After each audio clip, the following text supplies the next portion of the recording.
A superlotação das penitenciárias de Valparaíso e Lavínia levou a Defensoria Pública de Araçatuba a pedir a interdição parcial das duas unidades prisionais. Na região de Araçatuba, 7 em cada 10 prisões estão superlotadas, com pelo menos o dobro da capacidade. Mas essa situação é uma verdadeira realidade em grande parte das penitenciárias do interior de São Paulo. A medida foi tomada esta semana pela Defensoria Pública de Araçatuba e deve impedir a entrada de novos detentos na penitenciária de Valparaíso e na segunda unidade prisional de Lavínia, ambas na região de Araçatuba. Os presídios estão com o dobro de prisioneiros. Em Valparaíso, são 1.724 presos para 873 vagas. Em Lavínia, o caso é ainda mais grave.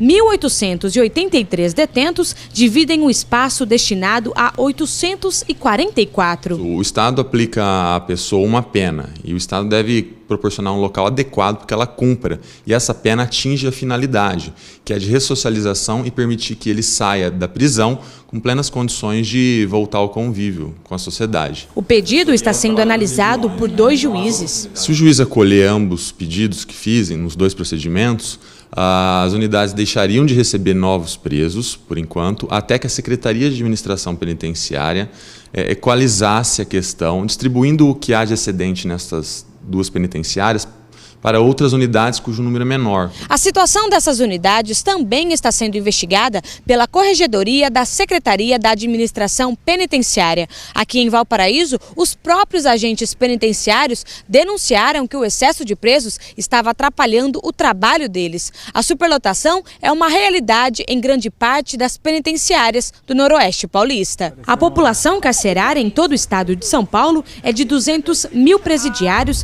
para 120 mil vagas.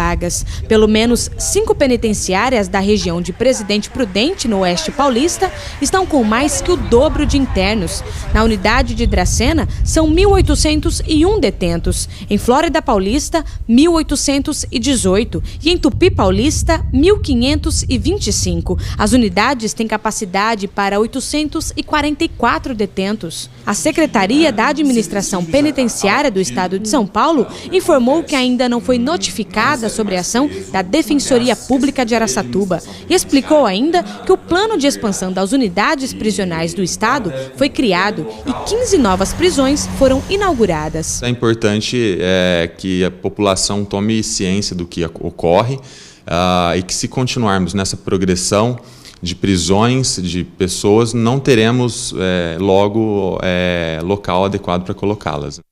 A região de Presidente Prudente, no oeste do estado, é considerada com a maior população carcerária de São Paulo. Ou seja, é uma situação bastante complicada, são muitas unidades, mas também tem muitos presos. Falta investimento, falta planejamento quando o assunto é o sistema prisional. A gente segue falando sobre isso e nós convidamos a presidente da Comissão dos Direitos Humanos da OAB de Araçatuba, a doutora Ana Helena Alves de Lima. Doutora, muito obrigado por aceitar nosso convite e participar aqui do Televerdade. Obrigada a você por ter nos convidado. Então, tá bom. Eu começo perguntando para a senhora o seguinte: como que a comissão avalia a situação das unidades prisionais do interior de São Paulo? E a SAP já foi notificada, já foi avisada do que está acontecendo por aqui? Olha, no dia 10 de abril, a comissão recebeu o abaixo-assinado dos agentes penitenciários de Valparaíso.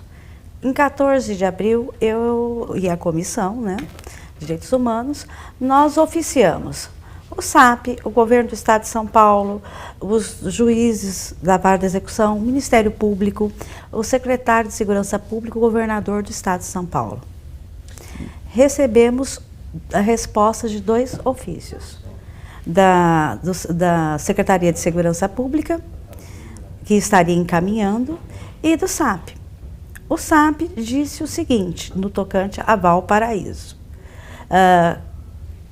que estaria funcionando muito bem o sistema em Valparaíso, que tem um déficit de apenas 14 funcionários, que o módulo ele é para 200 funcionários e ele tem 186 agentes. Diz que a alimentação é excelente, é servido 3 refeições por dia, que tem 2 médicos contratados da prefeitura, dentista, quer dizer, ele descreve uma realidade que eu desconheço em Valparaíso. Uma realidade que não existe em todo o sistema prisional. Em todo o sistema prisional.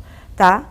E não diz nada no tocante à superpopulação carcerária, se esses 200 agentes seriam para os 800 e poucos sentenciados que deveria ter, se é para os 1.700, tá? Quando a realidade nos presídios da região é que falta água, às vezes sentenciado fica 2, 3 meses esperando, com dor de dente, para ir a um dentista, os dias muito quentes, falta água, de repente, até por causa da superpopulação. Eles devem ter uma limitação de água para X presos e tem o dobro. Com certeza. Pergunto para a senhora o seguinte também, é que essa questão da falta de vagas influencia de alguma forma as unidades de regime semiaberto? Já que muitos presos continuam no fechado quando deveriam estar no semiaberto. Tá? E é até muito difícil de você explicar para um sentenciado. Tá? Ele foi progredido de regime, do fechado para o semiaberto. Só existe uma separação, ele muda de raio e continua no mesmo presídio, muitas vezes por 4, 5 meses, aguardando a transferência para a colônia. E explica para o preso que os condenados do mensalão, os que foram condenados no semiaberto, já tinham a vaga do semiaberto e o emprego para sair de manhã e voltar de tarde. É uma discrepância, né? E nessa questão em relação ao semiaberto, existem algumas alas que estão dentro de unidades prisionais com o regime fechado, certo? De que forma isso atrapalha a ressocialização do preso, afinal esse é o objetivo principal? Atrapalha, eles ficam mais revoltados, porque eles deveriam estar cumprindo pena num sistema menos gravoso, inclusive, muitas vezes, pela morosidade, eles acabam perdendo até a saidinha, certo? Atrapalha muito, porque quando chega, por exemplo, agora, a Vaiandava, que eu classifico que é um dos melhores presídios da nossa região no momento, que 400 presos estão sendo transferidos entre regime fechado e aberto. Fechado e semiaberto. Semiaberto estão indo para Marília e fechado para Bernardino de Campos. Então, estão sendo transferidos 400 presos às vésperas da saidinha do Dia dos Pais. Muitos não sairão. Isso já aumenta a revolta. E muitos já estavam esperando essa transferência há 3, a 4, a 5 meses. E ela demorou para acontecer. Demorou para acontecer. Porque também nós temos um problema sério. A VEC de Araçatuba, temos 2 juízes, que não só da VEC, eles atendem. Só para o pessoal entender, VEC é Vara de Execuções Criminais, né? Certo? Os nossos juízes são 2 juízes, primeira e segunda vara de execução criminal, que não são exclusivos da VEC. Uhum. Eles são juízes da infância e juventude, juízes da área criminal, e o cartório, onde funciona? Funciona a vara da infância e juventude, funciona o tribunal do júri e a vara de execuções criminais. São poucos funcionários.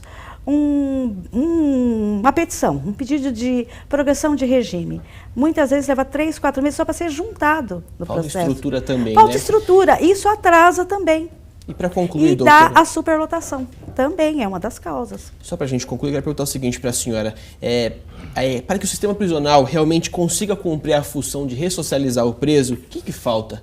É muita coisa? Falta muita coisa? Olha, falta investimento, falta funcionários, certo? Na vara de execução, juízes também. Espaço, condição de trabalho digna, não só para os agentes penitenciários. Eu considero insalubre a condição que trabalham os funcionários da VEC de Araçatuba. Está para ser transferido, né? Não sei quando termina a reforma. Tá? Então, uma condição digna de trabalho também indica também em mais funcionários. Para agilizar, isso reduziria a superpopulação carcerária em parte. A construção de novos presídios e respeito. É um ser humano que está lá cumprindo. Que precisa de atenção também, Que precisa de atenção também e precisa ter os seus direitos respeitados. Então tá certo. Muito obrigado pela participação da senhora, pelos esclarecimentos que nós prestamos aos nossos telespectadores e até a próxima.